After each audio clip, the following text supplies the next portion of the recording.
Pojem duševnega zdravja postaja vse bolj splošno razširjen, pomemben in na srečo vse manj tabuiziran. Vseeno imamo tu še veliko prostora za napredek, saj je količina napačnih, stereotipnih informacij v duševnem zdravju in duševnih motnjah še vedno visoka. Veliko predsodkov v povezavi z duševnim zdravjem se lahko pojavlja v visoko storilnostnih okoljih, kot sta na primer tudi glasba in šport.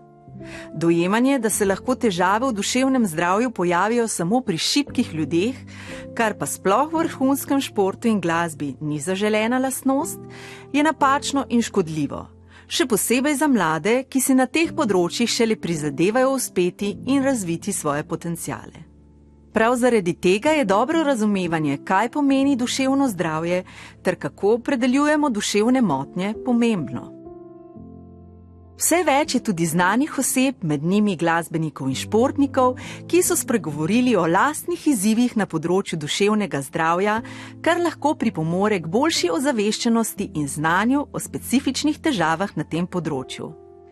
Predvsem so lahko zgodbe pomembnih drugih ključne tudi za zavedanje, da ne glede na to, kaj se nam dogaja, v tem nismo sami. Obstajajo učinkovite metode preventive in zdravljenja duševnih motenj, čemur bo v splošnem namenjen tudi dotični modul.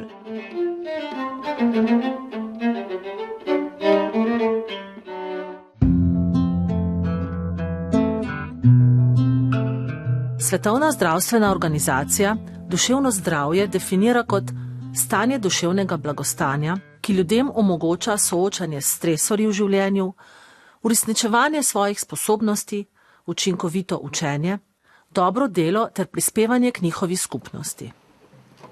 Dobro duševno zdravje se tako povezuje s sprejemanjem odločitev, gradnjo in ohranjanjem dobrih medosebnih odnosov ter sooblikovanjem sveta okoli nas. Podobno kot pri splošni definiciji zdravja, tudi mentalno zdravje ne pomeni zgolj odsotnosti duševnih motenj. Nacionalna agencija za javno zdravje duševno zdravje definira na podlagi koncepta dvojnega kontinuuma, ki omogoča kompleksnejši, a bolj celovit opis. Gre za preplet dveh povezanih kontinuumov, in sicer kontinuuma duševnih motenj ter kontinuuma pozitivnega duševnega blagostanja. Kontinuum duševnih motenj sega od prisotnosti do odsotnosti motnje. Kontinuum duševnega blagostanja pa od nizkega do visokega blagostanja. Bistveno je zavedanje, da prisotnost duševne motnje še ne pomeni nujno odsotnosti vseh dejavnikov pozitivnega duševnega blagostanja. In obratno. Duševno blagostanje se lahko kaže preko doživljanja prijetnih čustev, občutka smisla in napredovanja v življenju. Če posameznik tega nikoli ne doživlja, bo njegova kvaliteta življenja kljub odsotnosti duševne motnje verjetno precej nizka. Prav tako pa prisotnost duševne motnje ne bi smela nujno pomeniti slabše kakovosti življenja, kar pa se zaradi stigme in diskriminiranja še prepogosto pojavlja. Razlaga s pomočjo dveh kontinuumov nam omogoča boljše razumevanje kompleksnosti tematike duševnega zdravja in duševnih motenj.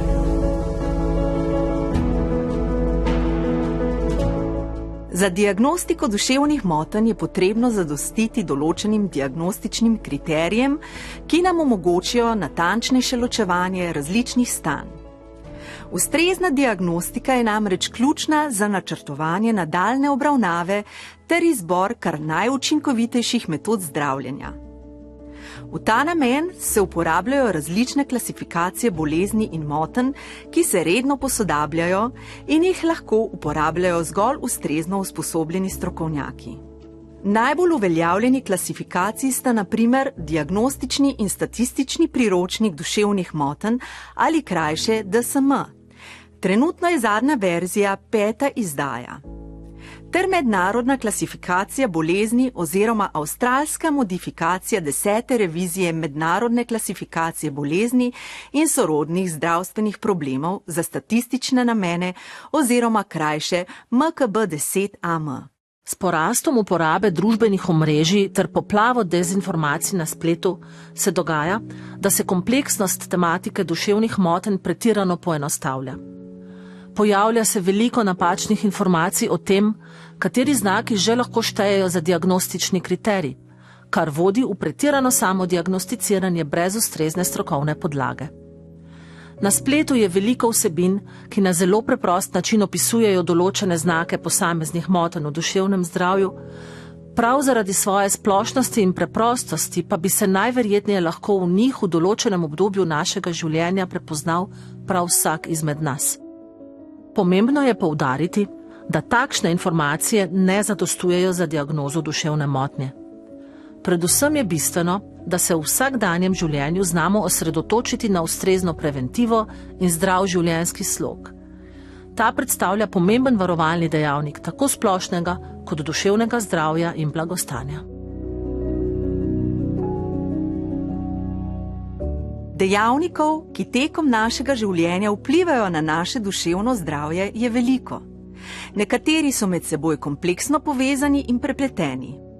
Velikokrat se omenjajo dejavniki na individualni ravni, kamor sodijo recimo genetika, fizično zdravje, prehrana, spanje, lahko tudi naša prepričanja in percepcije. Poleg individualnih dejavnikov pa je hkrati ključno poudariti našo vpetost v širše socialno in ekonomsko okolje, ki prav tako pomembno vpliva na nas. Brezposelnost, revščina, doživljanje diskriminacije ali okoljske nesreče, kot so recimo poplave, predstavljajo tiste dejavnike, ki imajo lahko velik negativen vpliv na naše duševno zdravje. Razvidno je, da vseh faktorjev nimamo pod nadzorom, sploh pa ne v enaki meri. Zato je pomembno, da v svojem okolju prepoznamo tiste, na katere lahko vplivamo in ki se pozitivno povezujejo z doseganjem in ohranjanjem duševnega in splošnega blagostanja. Načine, kako poskrbeti za nekatere od teh dejavnikov, smo spoznali že v prejšnjih modulih. V sklopu strategij uspešne psihične priprave na izvedbo smo se tako na primer učili prepoznavati in spreminjati vzorce našega mišljenja ter razviti večjo občutljivost na občutke v našem telesu in uravnavanje le-teh preko tehnik sproščanja. Pri strategijah uspešnega učenja smo spoznali, kako lahko z uporabo različnih učnih strategij in pristopov izboljšamo učinkovitost našega učenja. Zelo pomembni poudarki pa so tudi v modulu upravljanja s časom, kjer smo poleg konkretnih tehnik organizacije govorili tudi o življenjskem slogu ter pomenu prehrane, gibanja in spanja na naše zdravje. Raznolika uravnotežena prehrana, zadostna količina gibanja ter kvalitetno spanje in počitek so temeljni, nenadomestljivi dejavniki za dobro duševno zdravje. Ne smemo pa pozabiti na trdno socialno mrežo. Dobri medosebni odnosi so ključni za psihološko varnost in tako nujni za dobro funkcioniranje. Kje pa lahko v primeru težav poiščemo pomoč? Na ravni zdravstvenega varstva po Sloveniji delujejo centri za duševno zdravje za strokovno podporo in pomoč ljudem z različnimi težavami v duševnem zdravju.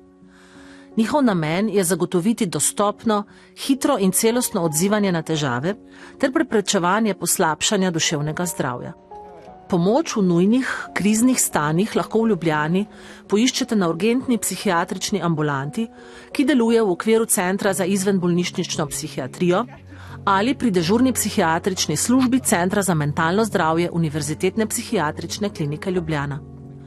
Študentom je v okviru zdravstvenega doma za študente Univerze v Ljubljani na voljo tudi psihiatrična in klinično-psihološka ambulanta.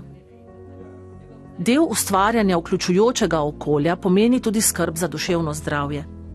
V ta namen na Univerzi v Ljubljani deluje psihosocialna svetovalnica, namenjena študentom, študentkam in zaposlenim na Univerzi v Ljubljani, ki se soočajo z različnimi situacijami in morda potrebujejo pogovor.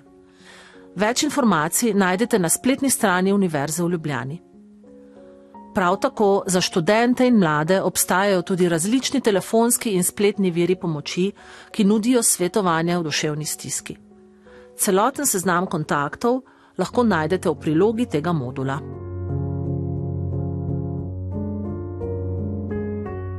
V tem modulu bomo podrobneje opredelili 4 pogoste motnje v duševnem zdravju.